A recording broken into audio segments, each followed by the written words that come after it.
एकदम पारदर्शक ನೀವು ವಿಜೇಂದ್ರ ಅಲ್ಲಿದೇನು ವಾಟ್ಸ್ಆಪ್ ನ ಕಳಿಸ್ತಾನ ಆ ಪ್ರಶ್ನೆ ಸರ್ ವಿಜೇಂದ್ರ ನಂಬರ್ ಗೊತ್ತಿಲ್ರಿ ವಿಜೇಂದ್ರದ್ದು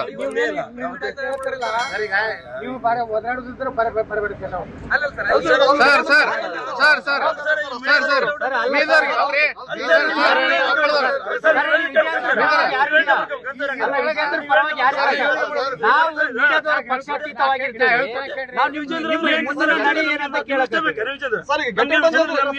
ಪ್ರಯೋಗ ಮಾಡ್ತಾರೆ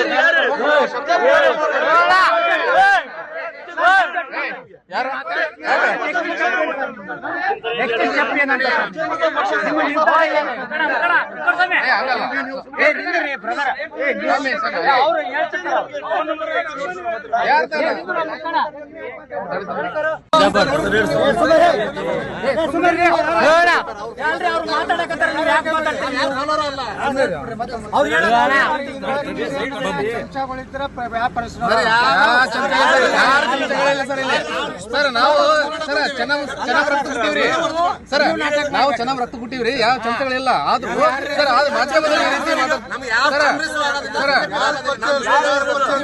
ಸರ್ ನಾವು ಪಕ್ಷಾತೀತವಾಗಿ ಕೇಳಕತ್ತೀವಿ ಸರ್. ಪಕ್ಷಾತೀತವಾಗಿ ಸರ್ ನಾವು ಪಕ್ಷಾತೀತವಾಗಿ ಇಲ್ಲ ಇಲ್ಲ ಸರ್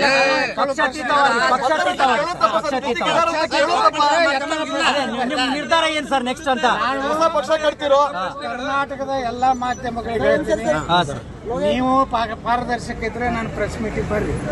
ನೀವು ಯಡಿಯೂರಪ್ಪ ವಿಜೇಂದ್ರ ಯಡಿಯೂರಾಗಿತ್ತು ಏನು ಅವ್ರ ಎಂಜಲ ಕಾಸ್ಟ್ನಲ್ಲಿ ಬರ್ಬೇಕು. ಅಲ್ಲ ಸರ್ ನಿಮ್ ನೆಕ್ಸ್ಟ್ ನಿರ್ಧಾರ ಏನ್ ಸರ್? ಯಾರು ಎಲ್ಲರೂ ಪಾರದರ್ಶಕವಾಗಿ ಇದೀವಿ ಸರ್. ಯತ್ನಾಳ್ ಅವ್ರನ್ನ ಪ್ರಶ್ನೆ ಮಾಡ್ತಾ ಇದ್ದೀವಿ ಸರ್. ನೆಕ್ಸ್ಟ್ ನಿರ್ಧಾರ ಏನ್ ಚಾನೆಲ್ಗಳು ಏನ್ ಆಟ ಆಡ್ತಾವ ಅನ್ನೋದು ನನಗೆ ನಿರ್ಧಾರ ಏನ್ ಸರ್ ನೆಕ್ಸ್ಟ್ ನಮ್ಮ ಗೊತ್ತೈತಿ. ಇವ್ರು ಏನ್ ತಿಳ್ಕೊಂಡ್ರೆ ಕೆಲವೊಂದು ಚಾನೆಲ್ದವರು ಇವ್ರ ಮ್ಯಾಗನೆ ರಾಜ್ಯದ ಜನರ ಭಾವನೆ ಆಗ್ತದೆ ತಿಳ್ಕೊಂಡು ಅದು ಮೂರ್ಖತನ. ನೀವು ಎಷ್ಟೋ ಸರ್ವೆ ಮಾಡಿರಿ ಎಲ್ಲ ಫೇಲ್ ಆಗ್ಯಾವ. ನೀವು ಇವತ್ತು ಹೇಳ್ತೀರಿ ಯಾವ ರಾಜಕೀಯ ಪಕ್ಷ ಹೆಸರು ಬಿಡ್ರಿಪ್ಪ, ಯತ್ನಾಳ್ ಬಿಟ್ಟು ಬಿಡ್ರಿ, ನೀವು ಬಿಟ್ಟು ಬಿಡ್ರಿ. ನಾ ಸಾಮಾಜಿಕ ಜಾಲತಾಣದ ಮೂಲಕ ಜನರ ಅಭಿಪ್ರಾಯ ತಗೋತೀನಿ. ಅಲ್ಲಿ ನಮ್ಮ ಯುವಕರು ಹಿಂದೂಗಳು ಇವತ್ತು BJP ಏನಾಗಿದೆ ಅಂದರೆ ಹಿಂದೂಗಳ ಪರವಾಗಿಲ್ಲ, ಎಲ್ಲ ಅಡ್ಜಸ್ಟ್ಮೆಂಟು ಕಾಂಗ್ರೆಸ್ ಜೊತೆಗೆ. ಯಾಕಂದರೆ ಯಡಿಯೂರಪ್ಪ ಮತ್ತು ಅವನ ಮಗಂದು ಸಾಕಷ್ಟು ಹಗರಣದವು, ಪೋಕ್ಸೋ ಹಗರಣದ. ಇವತ್ತೇ ರಾಜ್ಯ ಸರ್ಕಾರ ಕೋರ್ಟ್ನಲ್ಲಿ ಸರಿಯಾಗಿ ವಾದ ಮಾಡಿದ್ರೆ ಯಡಿಯೂರಪ್ಪ ಜೈಲಿಗೆ ಹೋಗ್ತಾನೆ. ಸಾವಿರಾರು ಕೋಟಿ ರೂಪಾಯಿ ಲೂಟಿ ಮಾಡಿದ್ದಾನೆ. ಅವರು ಹಣ ಕೊಟ್ಟು ಕೆಲವೊಂದು ಮಂದಿ ಖರೀದಿ ಮಾಡಿರ್ಬೋದು. ಆದರೆ ಒಂದು ಮಾತು ಹೇಳ್ತೀನಿ, ನಾನು ಇಡೀ ರಾಜ್ಯ ಸುತ್ತೀನಿ, ಎಲ್ಲ ರಾಜ್ಯದ ಜನರ ಅಭಿಪ್ರಾಯ ತಗೋತೀನಿ. ಈ ರಾಜ್ಯದಲ್ಲಿ ಹಿಂದೂ ಪರವಾಗಿ ಈ ರಾಜ್ಯದ ಮುಂದಿನ ಭವಿಷ್ಯ ನೀರಾವರಿ ಯೋಜನೆಗಳಾಗ್ತಾ ಇಲ್ಲ. ಬರೀ ಗ್ಯಾರಂಟಿ ಕೊಟ್ಟರೆ ಗ್ಯಾರಂಟಿದಿಂದ ಜನರ ಕೊನೆಯವರೆಗೆ ಬರೋದಲ್ಲ. ಇವತ್ತೇನಾದರೂ ಕರ್ನಾಟಕದಲ್ಲಿ ಉತ್ತರ ಕರ್ನಾಟಕದಲ್ಲಿ ಸುಮಾರು 17,70,000 ಎಕರೆ ನೀರಾವರಿ ಆಗುವಂಥ ಕೃಷ್ಣಾ ಮೇಲ್ದಂಡೆ ಯೋಜನೆ ಕೆಲಸ ಆಗಿಬಿಟ್ರೆ ಉತ್ತರ ಕರ್ನಾಟಕ ಜನ ಬೇರೆ ರಾಜ್ಯಗಳಿಗೆ ದುಡಿಲಿಕ್ಕೆ ಹೋಗುವಂಥ ಅವಶ್ಯಕತೆ ಇಲ್ಲ. ಆದರೆ ಯಾರು ಮಾಡಲಿಲ್ಲ. ಯಡಿಯೂರಪ್ಪ ಸಹಿತ ಮೋಸ ಮಾಡಿದ.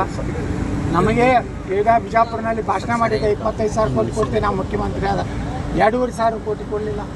ಇದೇ ಗೋವಿಂದ ಕಾರಜೋಳರಿಗೆ ಕೇಳಿ, ಭಾಳ ಅವರ ಅಭಿಮಾನಿಗಳಿದ್ದಾರೆ.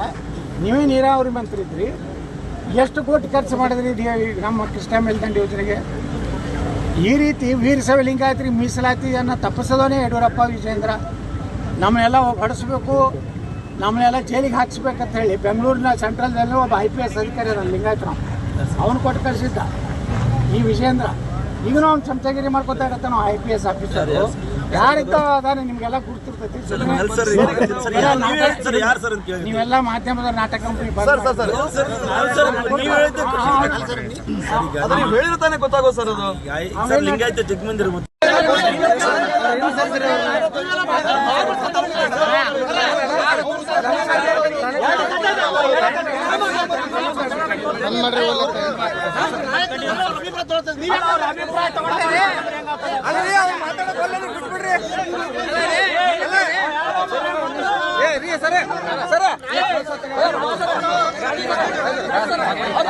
ಅವ್ರು ಒಳ್ಳಂದ್ರೆ ಬಿಡ್ರಿ ಮಾತಾಡೋಕೆ.